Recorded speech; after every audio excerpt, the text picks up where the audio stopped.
Bonjour. Luc chapitre 21, verset 19.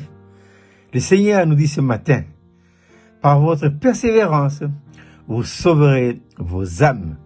Voici l'amende du matin, le salut de l'âme. Voilà. Bien que ayant été sauvé, racheté par le précieux sang de Jésus, il reste encore un second problème à régler. C'est le problème du salut de l'âme. Voilà. Parce que l'apôtre Paul nous dira ceci dans Romains chapitre 6, verset 6. Sachant que notre vieil homme a été crucifié afin que le corps du péché soit détruit pour que nous ne soyons plus esclaves du péché. Ça c'est vrai. Deux choses ont été définitivement à régler. C'est le péché et le vieil homme. Mais il y a un autre problème qui surgit, c'est le problème de l'âme. Désormais, deux puissances en nous, en tant qu'enfants de Dieu, restent en présence. C'est la puissance de l'âme, la puissance de l'esprit. Si le Saint-Esprit et la croix n'ont pas opéré une œuvre profonde en nous, nous serons toujours esclaves de quoi? De la vie naturelle, c'est l'âme. Mais pour que nous soyons plus esclaves de la vie naturelle, il faut que le Saint-Esprit et la croix fassent ensemble une œuvre profonde en nous, ce que j'appelle la circoncision, la séparation de l'esprit et de l'âme, de telle manière à ce que notre âme réoccupe sa juste place dès le départ. Parce qu'à cause du péché, l'esprit a été rétrogradé à la seconde place et c'est l'âme qui prend les choses en main. Voilà. Donc, il faut Hébreux 4:12 pour qu'il y ait une séparation profonde en nous, pour que l'esprit retrouve sa juste place et contrôle l'âme. Le salut de l'âme vient dans ce sens qu'il faut qu'il réoccupe sa juste place. Et en réoccupant sa juste place, elle est appelée à quoi? Elle est appelée à servir et non pas à donner des ordres. Mais c'est ce qui se passe à l'heure actuelle.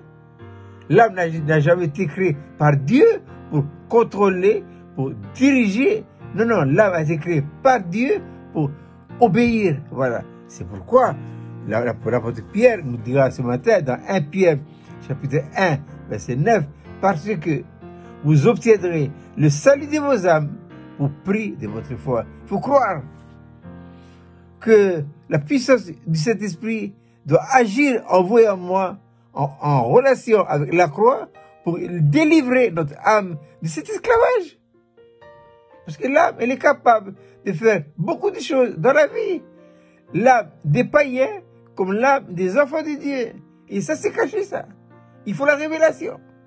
Il faut la révélation. Et une fois révélé, il faut accepter les voies par lesquelles le Seigneur nous fera passer de telle manière à nous discipliner.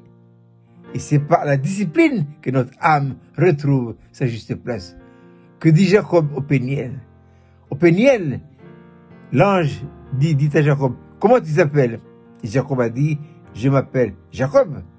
Et Dieu a dit, aujourd'hui, on ne t'appellera plus Jacob, on t'appellera Israël. Voilà. Et pourquoi? Parce que Jacob a dit, j'ai vu Dieu face à face. Et mon âme a été sauvée. Pas sauvée, rachetée, sauvée, délivrance. Ne l'oublions pas, hein? Il y a des étapes dans la vie d'un enfant de Dieu. D'abord, sauvé, racheté de la mort et du péché, et ensuite délivré de l'esclavage de la vie naturelle. Et ça, c'est important, très important, pour donner à Dieu tous les dons absolus et la possibilité de vivre sa vie en vous et en moi. Et ça, c'est le beau message de la croix. Je vous souhaite de passer une agréable journée.